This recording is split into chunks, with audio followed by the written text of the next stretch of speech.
Hello, everybody, and welcome. This is One Day Today. I'm your host, Abram. We'll bring in Matthew in a moment here, but this is episode 107. I'm really excited about today. We have a dear friend of ours in Eversmart City, a new founder. But two of the founders are with us today. Sorry, one of the founders, and maybe another founder will pop in. Who knows? But they're launching, and they're going to share about really where this vision came out of, and and what they're up to, and what's going to be possible for sustainable communities, around the world. This is a new model, and I'm really excited for them to share, what their vision is and what they're going to be, what's going to unfold with Eversmart City. But and it's what's exciting is in this day and age, there's a lot of as COVID pointed us to this, there's a lot of obstacles we face as humanity, and every once in a while there's a vision of some, whether it's community or some leaders in communities who who bring something for that opens up a new paradigm for, there's we always think there's one way to do things until somebody comes along and just reimagines what's possible. And I think it's exciting to kind of witness, in this day and age. There's just never been more openings for community and for connection, collaboration. And that's what we like to celebrate here, is just, what power we have in our lives, in our communities, that we're not limited to the old conversations of, you know just from past generations. What is possible is anything. And when we actually recognize who we are and our power and what we've overcome, that allowed us to see that and to discover that for ourselves, that's there's no limit to what's possible and what we can create in our world and in our communities, and starting today, right here and now. And today is no exception. So let me welcome now Matthew, our co-host. So, Hey, brother. how's it going, man? It's going well. I like that transition, just popping in like out of nowhere. I'm just like I'm hiding in the wings, and all of a sudden, just boom, here I am. Yes, just Um, popped in. no, I like. There's two things that you brought up that I'd like to play with for a second, because one is that the people who come along and say no, we don't have to keep doing things this way, and I refer to those as the disruptors. And I am incredibly grateful for the disruptors, because I feel like we've become stagnant as a society. Like we're not moving, we're not progressing, we're not changing, we're not growing, we're not learning as much anymore. And it's the disruptors, I feel, that come in and start this whole new wave, like almost like a renaissance coming in. It's like this new wave of growth and possibility. And love them or hate them, like they are at least making change. They're kind of introducing a little bit of chaos into the static, which is, I feel like, is a necessary thing sometimes. Like that's just kind of how I see things. It's a Um, necessary chaos. Yeah. yeah, I think exactly. Like I think it's like a visionary. What you're speaking to is kind of what I see a visionary is, because it's what Dr. King did. It's what Gandhi did. It's what the Wright brothers did. It's what Jesus did. It's like there's a way. It's almost like the hero's journey of our civilization. Is like we keep facing obstacles, and then we get resigned to that there's any way over those obstacles, and then somebody says, just like comes up with like, hey, this is right here. This is how we get there. This is what we can do. This is what's possible. And everyone's like, oh, yeah, I like that idea.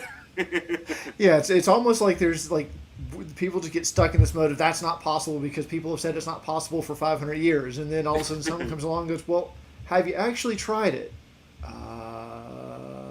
Let's try it and see what happens. And lo and behold, sometimes it actually works. I mean, we've seen a lot of that over the past 20 years. And I feel like this is another one, and it ties into something that like we don't really talk about that much on the show, but I feel like is very important because it's a huge disruptor, and that is blockchain technology, particularly Bitcoin, and a few of the DeFi projects. And that's something that this is going to be built on in a way, from what I understand. We'll let Mark Anthony, actually share more about that, but. Um, there's something about Bitcoin that I love in that it outcompetes traditional currency. Like it outcompetes the US dollar, it outcompetes. And what I mean by that is it is better money. So it's more fungible. It's more secure. It is, by more fungible, it's easier to transfer. Like I can send money across the entire world, across borders. Borders are completely irrelevant to Bitcoin for literally pennies on the like literally pennies. There was a $4.7 million transaction the other day that cost 20 cents, and who knows where that was sent. Like there is nothing in the traditional financial system that can do that right now, and not only can Bitcoin do that and can do that faster, and you have like not quite but pretty immediate settlement, much faster than traditional networks. Like a lot of people think that Visa is immediate. Like when you swipe your Visa card, that settlement is immediate. That merchant has that money immediately. But no, it actually takes a day or two. Sometimes it takes 7 days before the merchant actually gets the money. And Bitcoin, on average, 5 to 7 minutes, and that settlement is done. And then with the Lightning Network, it's almost instantaneous. Like I literally saw a company the other day, Strike, stream money. They were literally taking US dollars and sending 5 cents every second to someone in Europe. And I was watching it leave the bank account in the United States and get deposited in the bank account in Europe in euros instantaneously. And they were able to do that because it's so cheap and instantaneous. Like it's a whole new world we're entering in. And that, I love that because it removes our dependence on central authority. Like we have been stuck in this mode of this hierarchical governance, and we've had to have these middlemen who have been fleecing money off of our backs for centuries in banks just to maintain security in our own currency, and we don't need that anymore with Bitcoin. So that's something that I really, really love, and I feel like this may not be the end all be all. Like Bitcoin may or may not become the next world reserve currency. I don't know. I feel like it has a pretty good shot at it. And I also feel like Bitcoin is kind of it's going to outcompete itself at some point. Like we're going to transition to a point where we don't even need money anymore, because something about Bitcoin is everything it touches, it makes greener. It is the most powerful incentive to produce green energy and cheap energy that we've ever had. So not only is it revolutionizing the financial sector, it's also revolutionizing the energy sector as well. Because to make Bitcoin, you need to have energy. And the cheaper you can get that energy and the cleaner you can get that energy, the more money you're going to make by making Bitcoin. So like literally everything it touches, it decentralizes, and it makes more economical and more sustainable in a way. It's this really amazing process that we're going through. And like I'm really curious if we're going to get to this point where like energy becomes so cheap and automation becomes so prevalent that we don't need money anymore, because the essentials are basically made for free, automated with free energy. Like can we get there? I don't know, but that feels like somewhere we can go. And at that point, well, I mean, Bitcoin is irrelevant anyways. The money is irrelevant. Like it's Star Trek, maybe, possibly.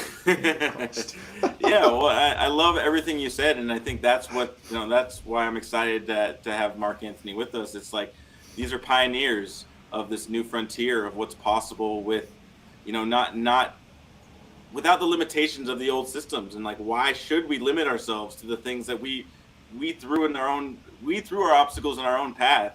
Just these toxic generational conversations of like, no, this is the way things are done, and these are the companies that need to survive, and Visa and MasterCard that's the way it is, and there's no other way. And like, no, like, it's like we and I think that I think this is a perfect time to welcome Mark Anthony to share his story, what opened up for him. So without further ado, please welcome to the stage Mark Anthony. Mark Anthony. Hey guys, how you doing? Thanks for having me on. Absolutely, man. I'm so grateful to have you here. Absolutely. I'm glad to be here. So, you guys mentioned a lot of great stuff, a lot of our goals. You guys mentioned our like in terms of creating a new way of doing things where money may not even be relevant in the future. And just a new way of having a conversation of how to do things, and the power of cryptocurrency. And that's kind of one of the main reasons why we created the Smart City, or Influence. And I kind of want to get into how we got there, at least in my story, before we all teamed up with my other co-founders. I'll tell you a little bit about my background. I'm initially from Massachusetts. I graduated high school in 2011. Went to school to be interior designer, then construction management, then architecture. And then in that time in college, I was playing college football for Boise State and doing a bunch of network marketing. I was always really just trying to make money. I found like some of these self-help books like behind me, like Rich Dad Poor Dad. And it really pretty much inspired me to be an entrepreneur, be your own boss, really just have control in terms of financial freedom, right? Pretty much the American dream, right? We're just, you have time and money combined, right? And that's one of the kind of kind of the catchphrases to being an entrepreneur or being self-employed or being an investor, and getting out of the rat races is really just creating your own freedom, right? And how hard that is for majority of everybody. They say what 90% of small businesses or startups fail within the first 5 years. And I had some experience with that as an entrepreneur. I was doing network marketing, internet marketing, all the multi-level marketing companies that are out there. I've tried them all while I was in college, bouncing from one company to another. Recruiting a downline of basically salespeople. Trying to get customers, selling products, selling services. And then those companies, some would go out of business, some would whatever, right? And just not having that control of building these basically like businesses from scratch, building email lists, building sales campaigns, building customers, building teams and downlines for these companies, just to kind of fall out of compliance and shut down and have no control over that. It drove me even more to wanting to be an entrepreneur, to be able to have more control of the outcome. That way, if a challenge does come, I have a little bit more control, to be able to make the plays, to be like the quarterback, and be able to make the call, and not just kind of be sitting there like a duck in water, wondering what's going to happen, and then having to react. So it really, doing a lot of multi-level marketing companies forced me to even want to be an entrepreneur even more. Um, and then ended up moving to Arizona after college. I started a catering company with one of my friends, a barbecue catering company, and we've grown to doing about 300 to 400 weddings a year. And about 2015, 2016, we had just won a competition on Food Network, Camp Cutthroat and Grill Masters, and we were still in the startup phase. We were still doing a lot of the food prep and stuff at our houses. Like, we didn't have a commercial kitchen yet. We were still trying to get to that point to be able to afford a commercial kitchen. At the time in our market, just a standard commercial kitchen was about $4,000 a month. That's just for the building. That's not even for the like electricity, the water, or any of the other business expenses. And at the time, I was still trying to dabble in real estate, as I went to school for architecture and interior design and construction management. And there being really just no jobs in those industries when I came out of college. Me having kind of that network marketing entrepreneur mindset that I've built, I've always wanted to stay in real estate, but find a way to be a part of it. So I got into like trying to get into real estate investing and fixing and flipping and wholesaling. And that was pretty tough because it was extremely competitive here in Phoenix. And then I had stumbled across some mobile homes. Those are pretty big in Arizona, and I really just kind of hit an untapped niche, really, that nobody knew about, nobody talked about, at least in the real estate investing world. There's no like real estate gurus that sell courses or weekend seminars or webinars, or like those hotel conference center 3-day workshop. There was nothing, right? Nothing. So it was untapped. And I really just took off. I just hit the ground running. It was essentially the same as everything I learned to do in traditional real estate. It was just a new niche in the market, essentially, that had no big sharks in the water. And it really just took off, and I ended up becoming a mobile home transporter out of it. So we transport homes. And then we also got into having a mobile home dealership, where we buy, sell, repo homes, all that in the third. And in the process, I was kind of balancing both my catering business and the mobile home thing. So we're still kind of, the mobile homes were sort of still in a startup phase. We're about a year in, and we're just really starting to transport a lot. And I just started to realize how dangerous it was to move mobile homes. It's just a dangerous business, a dangerous construction site. And at the time, balancing that between the catering, it was basically two startups, right? And startups are hard enough as ready, but I was balancing two. And it was almost at the point where I would only go to my house or my apartment maybe like one day out of the week for like a couple hours or to shower like twice, three times, four times a week, and just grab clothes and then leave and then go back out to work. And it was to the point where I was like, man, if there was a way that I could like have a mobile home somewhere somehow at my commercial kitchen and I could do both, right? Find a way to have something that's a lot smaller, a lot easier to move around because it's like to be mobile. Like we're in a new age where we can transmit ideas, calls. We can like you were saying earlier, you saw somebody sending 5 cents to Europe every second, right? We're now in a new world where we can connect with everybody on the planet with a snap of our fingers. We don't have to ride a horse across the country. We don't have to send a carrier pigeon with a note tied to its foot, or sail in a sailboat across the ocean anymore to send the queen a message. We have all these amazing technologies that are here today, and some ways that we're still operating that are still just old ways to do things that aren't really updated with today's technology.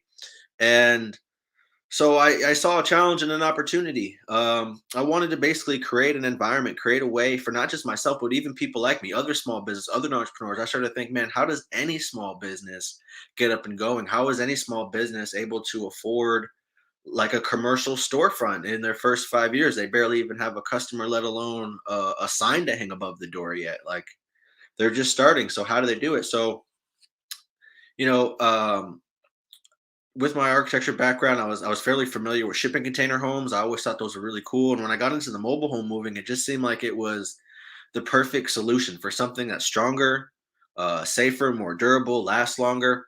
And it gave me an idea of like, what if, like at my catering kitchen, what if I could just put like a shipping container on the roof and just go up there, after I was done doing stuff at the kitchen and just go there instead of driving an hour home and then driving an hour back every day, and commuting.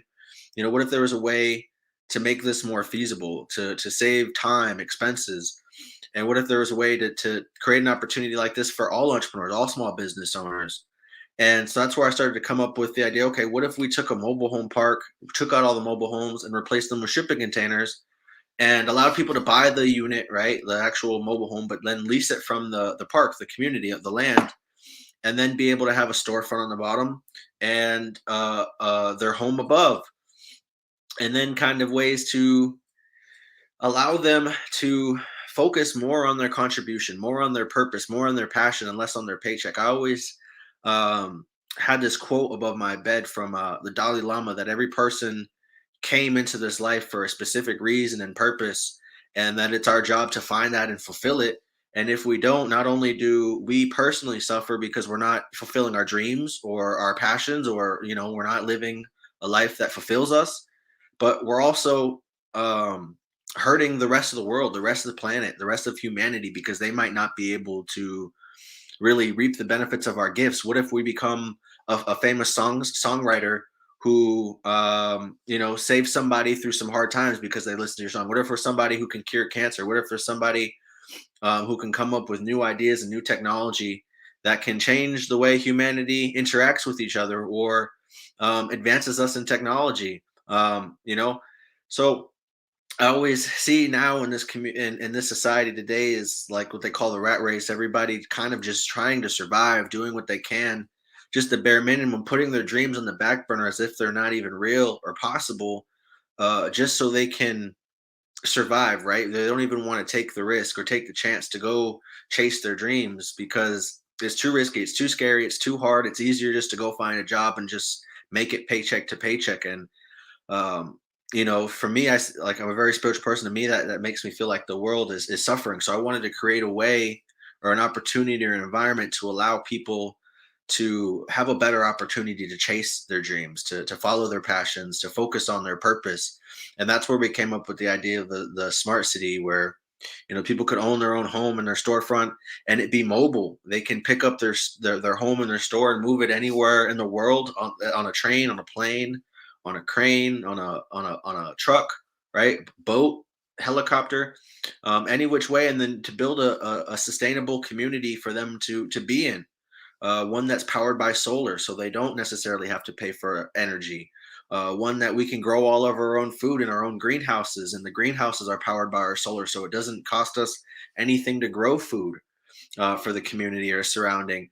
And integrate that with blockchain, not necessarily just in a sense of a cryptocurrency, but as a digital ledger to record information, to record all the electricity, instead of having a blockchain that just records all the money being transacted. What about a blockchain that records all the electricity consumed by solar panels and then used, right? What if that are the nodes in the blockchain? What if the nodes in the blockchain are all the commerce? The first thing people ask about Bitcoin is, okay, I have all this Bitcoin, what can I do with it, right?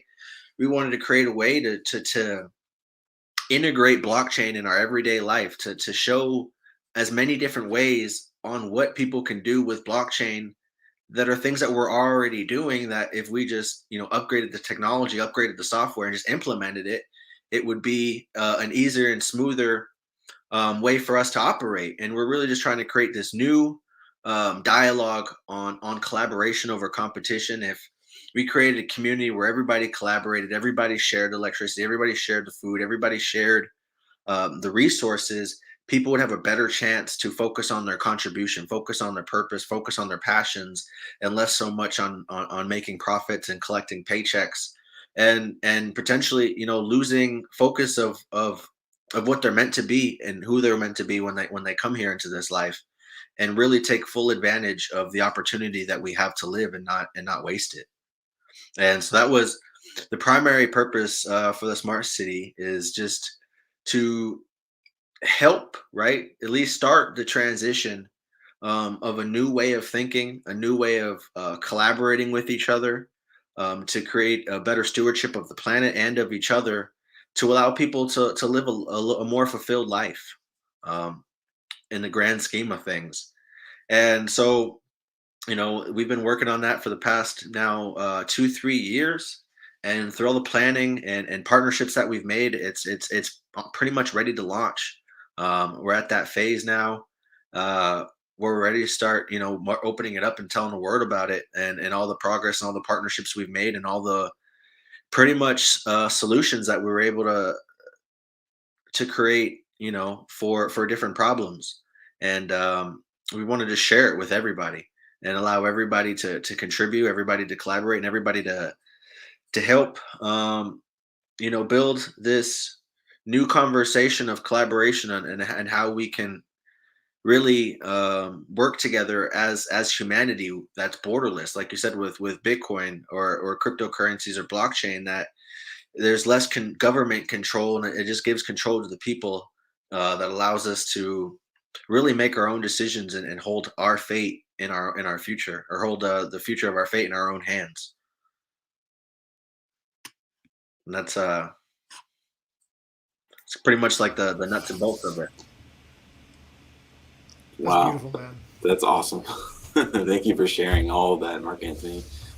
It's a lot to unpack, and I want to let Matthew take it. But I just heard you just summed it up. But what I heard is just in everything well, I acknowledge you for your commitment to contribution to community and collaboration. Those last three words you said, and I just wanted to say that it's so awesome where you've really seizing an opportunity and allowing, like you said it, allowing people to share their gifts in a way that they wouldn't have access to, because it's the paradigm shift from survival to thriving, and it is beautiful that you've created this in reality. It's not just an idea.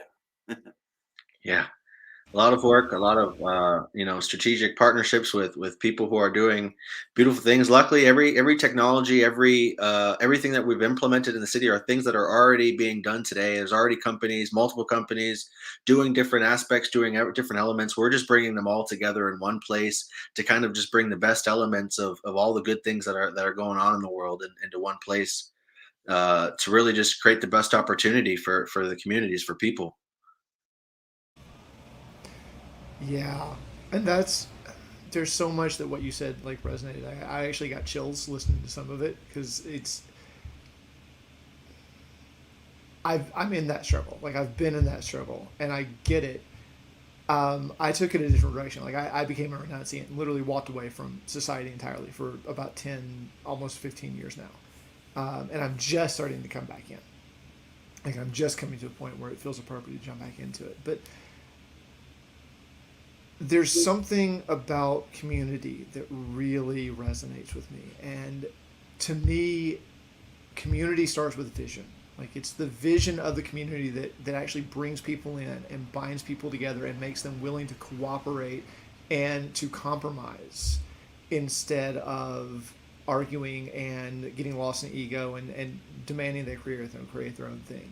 And I feel like part of what we're seeing happen in the world today is most of the countries that exist, the vision that built that country, the vision that country was built on, is starting to wear thin or is like being realized as absolutely false. The American dream, I feel like so many people got it in the 50s and 60s and then realized it's not that great. Like this isn't meaningful. This isn't what we were here to do. And so I'm curious, like, if you were to sum up the vision of Eversmart, no worries. Like, if you were to sum up the vision of Eversmart, what is it? It's a it's a community that allows entrepreneurs, small businesses, startups to have an opportunity to grow and build their business, to focus on their purpose and their passion, in a way, in a community built around basically collaboration, for the main purpose to help them create basically financial freedom for their both themselves, but then their families as well. Yeah, and that is the world we're living in right now, like the world of trying to escape the financial trap. Yeah.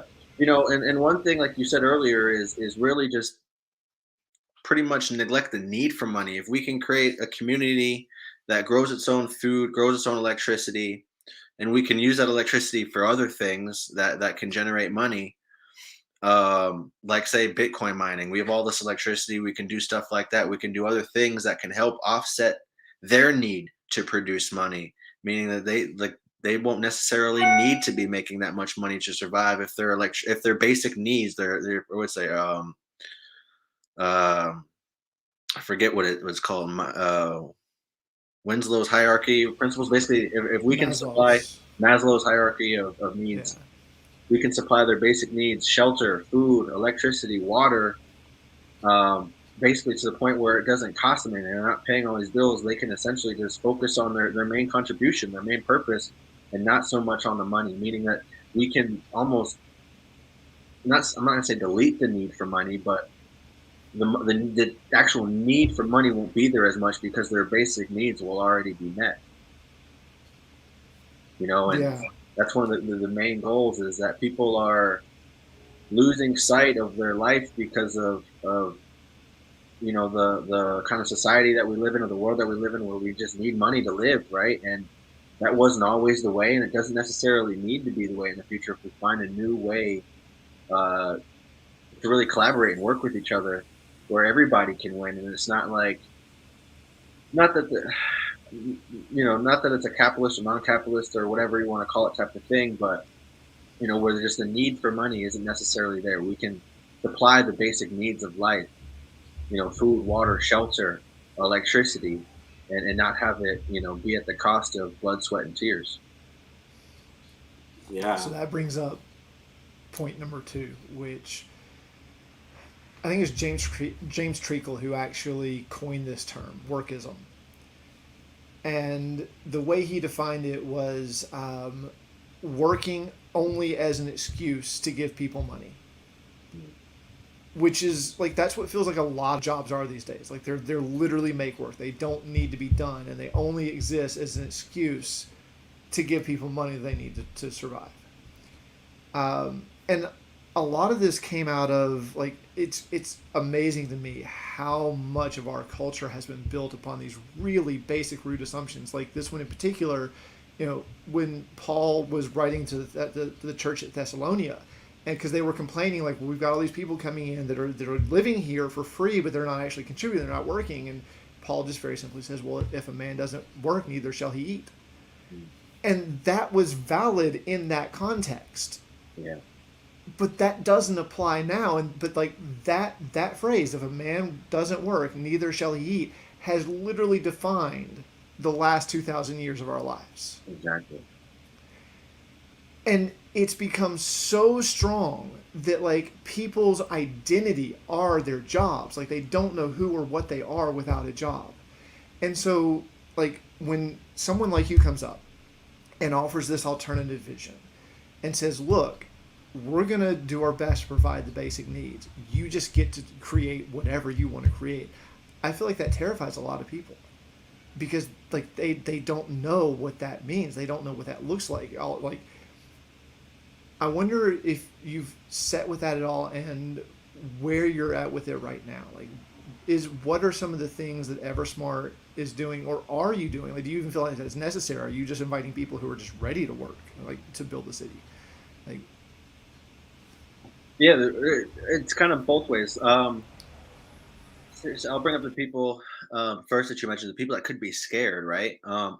Those are really the greatest opportunities because those are ways to create new forms of collaboration, new ways that we can work together with people, either by in terms of greening them, supplying them with our green technology and resources, and then wrapping them up into our tokenization economy, our Bitcoin economy, or not our Bitcoin, but our token economy, to allow them to even participate as well. They don't have to necessarily live in the community itself to just participate. And that's one of the beauties of blockchain and this project is, we don't necessarily need with in terms of most cryptocurrencies or blockchains, they need users, they need people using the coin, they need supply, they need demand, and they need that kind of hype around it in order to build value behind the currency because it's not backed by anything. It's not backed by gold, or it's not backed by pretty much just backed by speculation, which one's got the most popularity or which one's trending,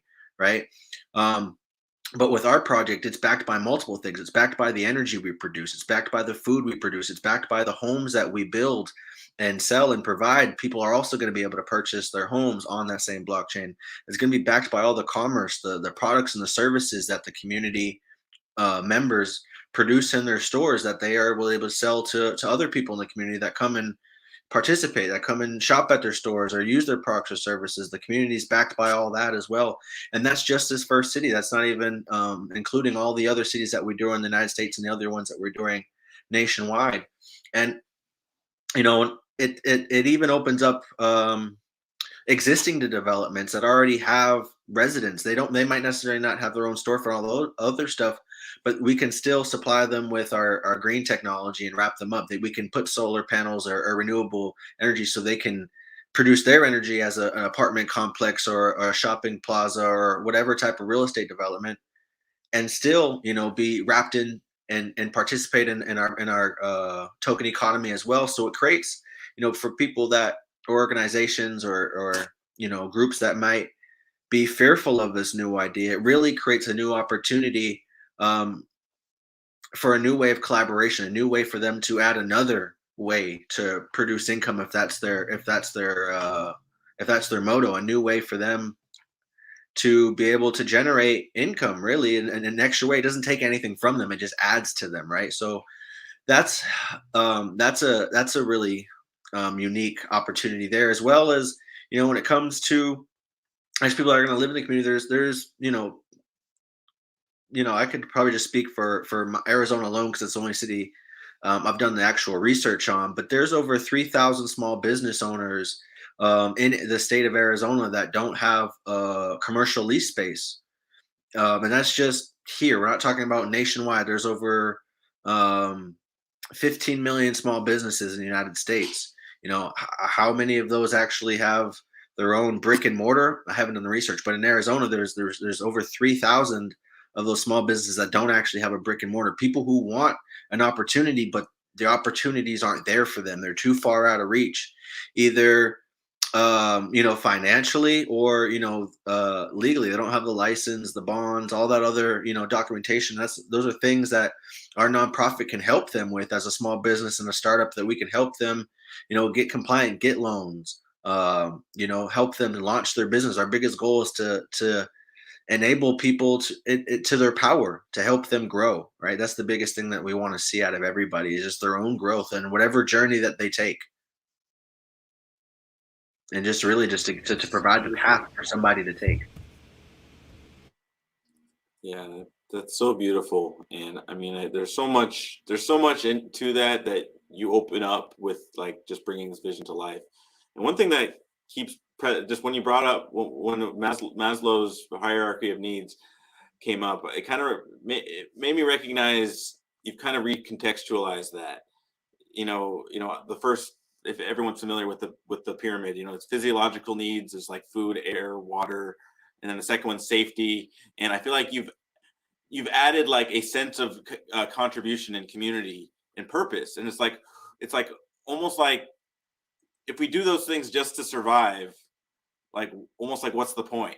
It's like it's just kind of like going up to that false sense of like the American dream, which is not. It's temporary happiness. It's not actually like, what am I doing to lift up my community, my the future generations, my children, my children's children. And it's like you're recontextualizing. It's like, maybe contribution is a part of our well-being. Maybe maybe it's even part of safety and security, is having that not only psychological but spiritual, mental health is in the community. It's not in my health, it's in my neighbor's health. Yeah, absolutely. And a lot of us can see kind of what that in our everyday lives now is, what today, even our school systems, what they were compared to 20 and 50 years ago. And just the changes throughout America alone. Forget the rest of the world for right now, just focus on America. And all the changes that we've seen in just our society, and one thing, safety, like you mentioned, like elementary schools now aren't as safe as they used to be, right? And just creating a whole new, really, conversation on what it is to be part of a community, because nowadays people will live in a whole neighborhood and not know a single name of one of their neighbors, where 50 years ago, not only did you know everybody's name, you knew all their parents, their cousins, the name of their cat, their dog. You knew all your neighbors in your community. And now you could bump into your neighbor at Walmart. They'd be standing in front of you at line. And you'd be like, I wonder who that person is. They look kind of familiar. I have no idea who they are. And it'd be the person who lives right next to you. We're just in a whole new type of society mindset where, where we are connecting more on a global scale. We can talk to anybody in the world. We're creating videos now here on YouTube that have billions of views. Billions of people are watching the same content, the same information. That's something that's never existed in humanity ever before. It's extremely special. But we want to really hold both sides of it. Be able to connect with the billion, but also connect with the people right next to us, the people who are in our same environment, and just really be better stewards, right, of each other, and help all of us grow. Because we've all heard the global warming stuff. If we don't start taking care of each other and of our planet, we can start losing some of this stuff that we have privileges of right now, if we don't start being retroactive. Absolutely. I'd like to switch gears a little bit. I'm just looking at your bookshelf behind you, Yeah. and I wonder, like, if you had to pick the most influential book on that shelf, what would it be and why? And like, Oh man. who are some of the thinkers and leaders who have inspired you to create this city? I'd say one of my favorite books of all time is let's see. One of them, I got a kind of a few for different reasons. One of them, right off the bat, Rich Dad Poor Dad. That kind of broke open the mold of the blue collar American, and kind of opened up my mindset to being your own boss, being independent, being able to have some sort of freedom. That's stuff that they don't teach in school. You're never going to come across anything like that in school. All you're going to hear is get a job and do that. So that book single-handedly kind of opened up the whole world of a path to financial freedom, a path to independence. That book, another book by let's see, Paul Coelho. I'm trying to think of the name. Maybe I can find it on my phone real quick. Uh, what is the name of it? The Alchemist. That book has been one of my favorite books. I've read that book multiple times. Just the journey of the young man, and his journey through really gaining, what I pulled out of it was, how he was better to learn how to understand himself, like who he was throughout the whole book and his journeys, and really just following his passion and his dream. He really just took a leap of faith with no, solid plan, no data. It was really just, a leap of faith. He had some type of feeling in his gut, and he went with it. And I've always really appreciated that, to not, be stuck by fear or of the unknown, and be fueled by curiosity and by hope. And that's what I kind of pulled out of that book. And that's one of the things that kind of helped me through my journey, at least as like an entrepreneur, business owner, in terms of continuing to follow the path, even though the road forward might be unknown, might be dark, might be scary, but not, getting slowed down by fear, but being fueled by curiosity and of potential, and allowing that to drive you. So that book has always been, kind of dear to me on that, and just kind of just following through, and that's where the, following your passion thing with the smart city comes into play, is from the book The Alchemist. There's so much stuff in that book, but that's one of the things that's always kind of hit home with me, and helped me kind of keep driving forward through just life, right? Challenges of standard ups and downs of life, and not wanting to give up, and just continuing to hold on to curiosity as fuel for hope. That's so beautiful, and you may have already. I have a question for you, and you may have already answered it with what you just said. But if what would you tell the hopeless younger Mark Anthony, or an entrepreneur who has this larger than life vision? Somebody who's like sees deeply this opportunity for humanity, and for communities, and for civilization, and are maybe overwhelmed by all the powers that be. Like, Yeah, what do you say? I would say this to me and everybody is, if you have a dream or an idea, um, just go for it. Start working at it. For me, at least with this project, it was almost kind of like, oh my God, where do I start? Right? How do I begin? And it's now like, what type of baby steps and stepping stones, and what type of things do I have to do to kind of work my way there? And no matter what the goal is, right? Um, a lot of times people, myself included, will do like, uh, for example, like when it came to smart city, I started focusing on my mobile home transportation company, thinking that would help me get more prepared for this project, right? And um, though I've learned and gained experience, did it directly, have the outcome of building this project? No. So the first things I would say to myself, a younger version of me, was just go right after it. Don't think that it's unattainable. Like there's something between you and it that has to be done, or gotten, for it to happen. Um, that it's possible. Whatever your dreams, whatever your ideas, everything is possible. Everything that you are and have right now is everything that you need to make it happen. It may just be a matter of time, but don't think that you have to do all different types of things to prepare yourself or to get ready. Like, say somebody who wants to, build amusement parks. They think that they have to fix and flip a bunch of houses to learn real estate in order to like build the next Six Flags. That may not be necessary. Just get straight to your dreams. and not get distracted, and just don't let anything discourage you or make you think that something isn't possible. It is possible. If you had the idea, or you got the download from source, from God, wherever the universe, however you want to see it. If that vision is yours, it's yours, and it's made for you to follow through. Um, and just don't get discouraged. And life is going to happen regardless. It's just how it goes. So far as being a human, as far as all of our records show, that life just has its ups and downs. So just ride the waves, and just go after it.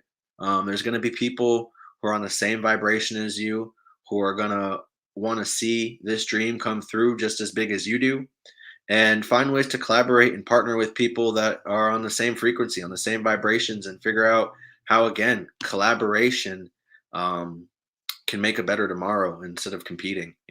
I just think collaboration and cooperation is the answer for humanity. Absolutely. Like, I can't tell you how many times I've said this. I don't have all the answers. I do have a lot of questions, and I feel like the only way we're going to get the answers is by having conversations like this, collaboration. Mhm. Oh, Abram, you're muted, buddy. Thank you. That I'm saying that speaks to that curiosity, that you're speaking about. Curiosity is, what it's when we can be curious in the face of an obstacle.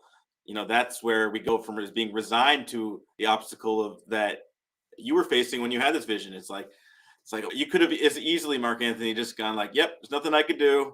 We're screwed, and this is the way things are."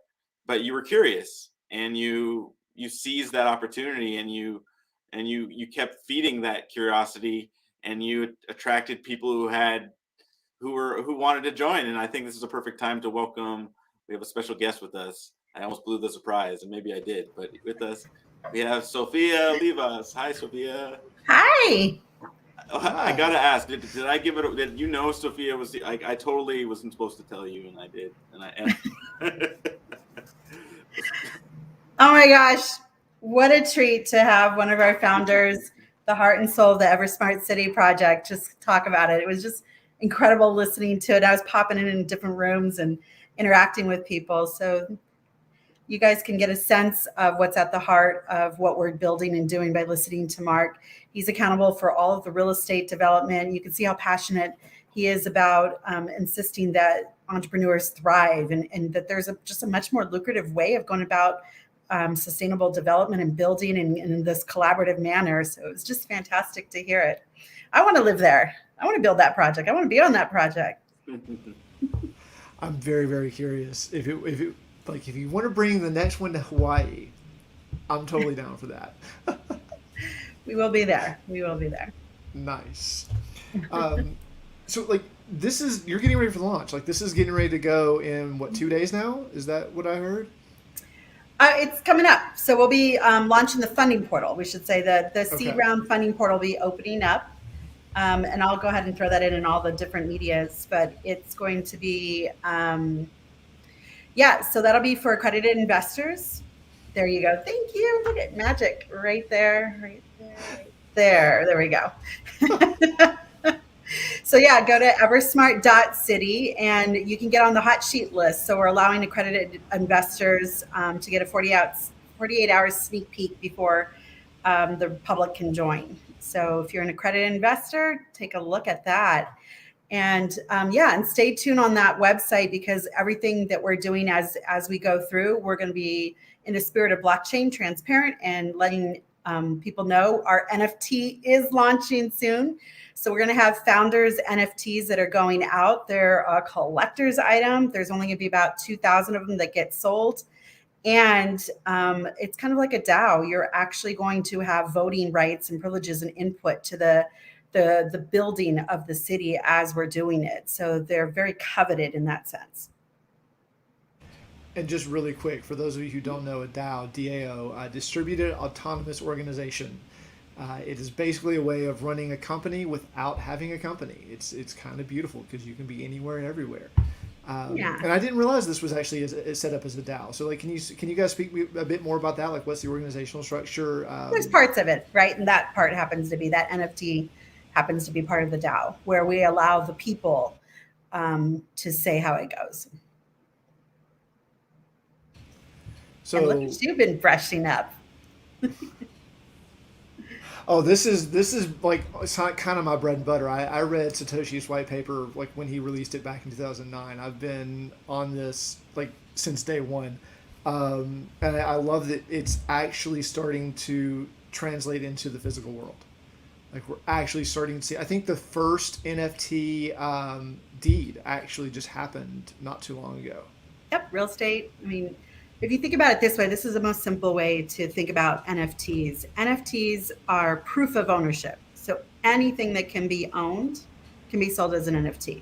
So that would be real estate, cars, land, or just anything. I think in the beginning, most people probably didn't look too deeply into it because they were seeing it as novelty and collectibles that were coming out. So art and trading cards and things like that. But it's so much more powerful than that. I mean, once you really grasp the full power of it and of the blockchain behind it, you'll start to see there's going to be a lot of industries. I mean, it's disrupting. I mean, there's no more title companies. There's not mortgage companies, lawyers. A lot of them are going to have to look for new work. Right. And it's not just being able to tokenize physical objects. Like NFTs are unique in that they can also grant rights to certain things. So like what you guys are doing with your NFT, whoever has one is going to have voting rights in the city and be able to actually vote on the direction the city is going to, or the DAO at least is going to go. I should say. Yeah. It's fantastic. We'll also be selling our properties that way as NFTs. Mark Anthony, you're actually muted too somehow.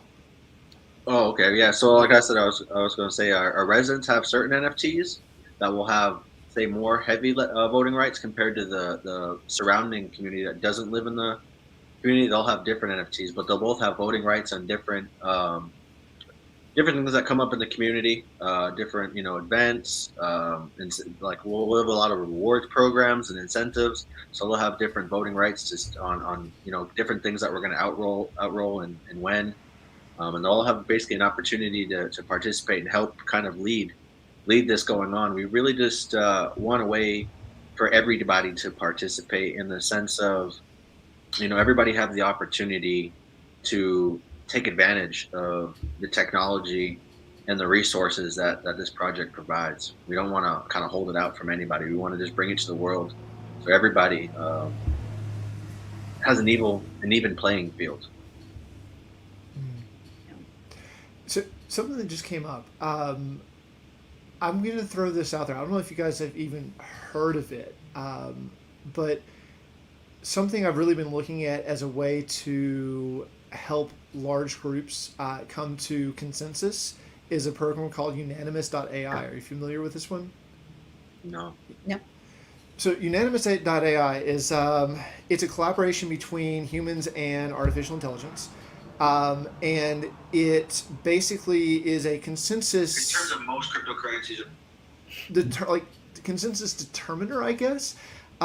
They've been experimenting with it for several years now, and they've actually predicted the next couple of weeks in the stock market. They have their main product right now is sportsbetter.ai, where like groups of people are coming together and like predicting who's going to win in the sports markets, and it has something like a 92% accuracy rating. So it's this really, to me, really interesting way of playing with governance and actually forming consensus. And I wonder, like, if you've looked at anything like that, like ways to overcome disputes in the community and to come to consensus. Yeah, it'll definitely be one of the features for the voting.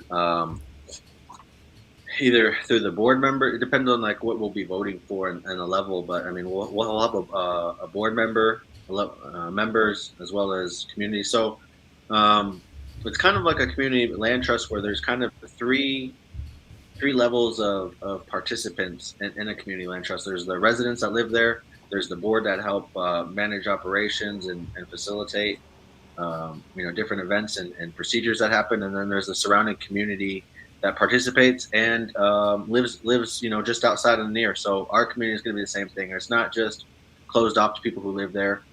People from all around the world can have a say and participate. Because this is just the first one. It's just a pilot. The goal is to have communities all around the world. So it's just going to be continuously future expansion, allowing more people to participate in more areas for more collaboration.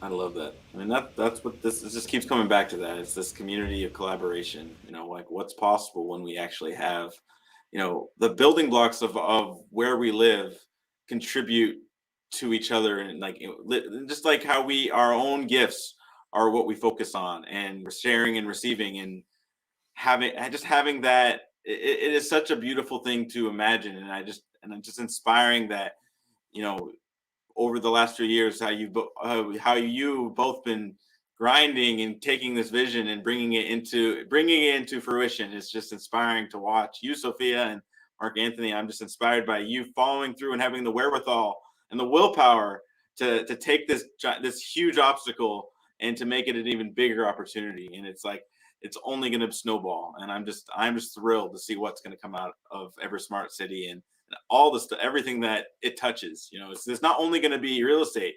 That's what's cool. It's like it's not just where we live. It's the community that we are surrounded by will be uplifted, and will have a space to create and to engage and to contribute, and it just compounds, and I think it'll snowball and get huge. So I'm excited. I'm excited. Thank you. Yeah, thank you Thank both you guys so much. for being I here. Thank you for definitely- sharing. I definitely want to have you guys both back on soon, because there's I know we're coming to a close, but there's so many topics that we have not even gotten to touch on, like transparency, accountability, Right. all of these things that the blockchain technology just makes easier. And so I really want to have some more in-depth conversations along those lines at some point in the near future. Yeah, absolutely. We can break down all the different ways we integrated blockchain, even from our grow houses and our supply chain management and our grow houses, through the electricity use between all the solar panels and every one of the houses, and everybody's use of electricity, and a bunch of other ways that we're integrating blockchain with NFTs, with our homes, with products. There's about like 30 different integrations that we've basically collected all in this one group that are already out there today. We're just bringing them all together to create one big happy family. Wow. Just one quick question. And are you building your own blockchain from scratch, or is this built upon another network? It'll be built on through another network on EOS. Okay. Yes. Yeah, All we right. actually have hybrid chains. We're doing multiple chains that we're going to be building different components on. On EOS Because- and Wax. Yeah, and there's Ethereum. nice. There's different things that we're going to be utilizing, simply because that's the whole spirit, right? Collaboration. There's certain blockchains that are efficient at certain things, and we're going to utilize what they're good at. There's even possibility for Hollow Chain pretty soon. We're doing partnering up with them. Wow. Okay. Note to self: load up on some holochain. See what happens. Yeah. We really like the carbon negative or carbon neutral blockchains. So Yeah.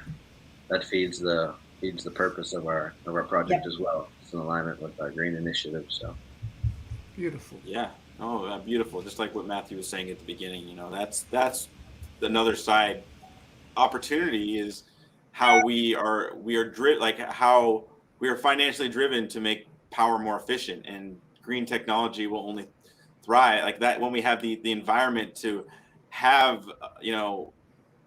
green technology.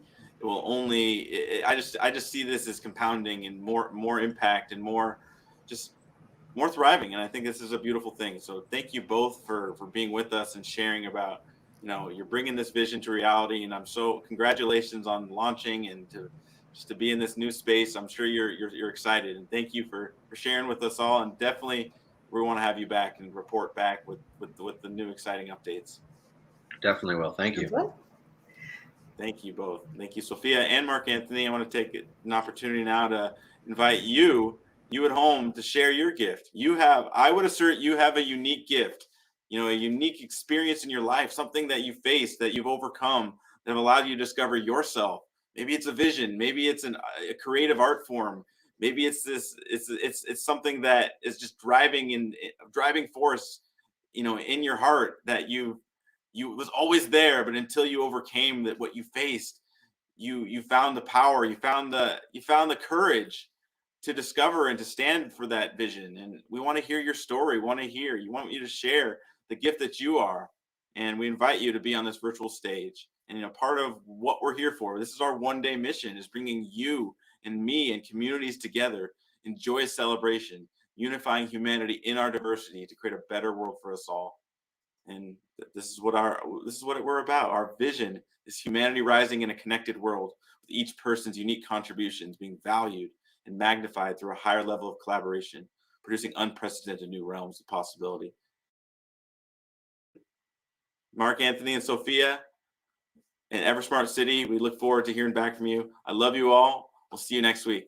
And as always, one day is today. Peace, everybody.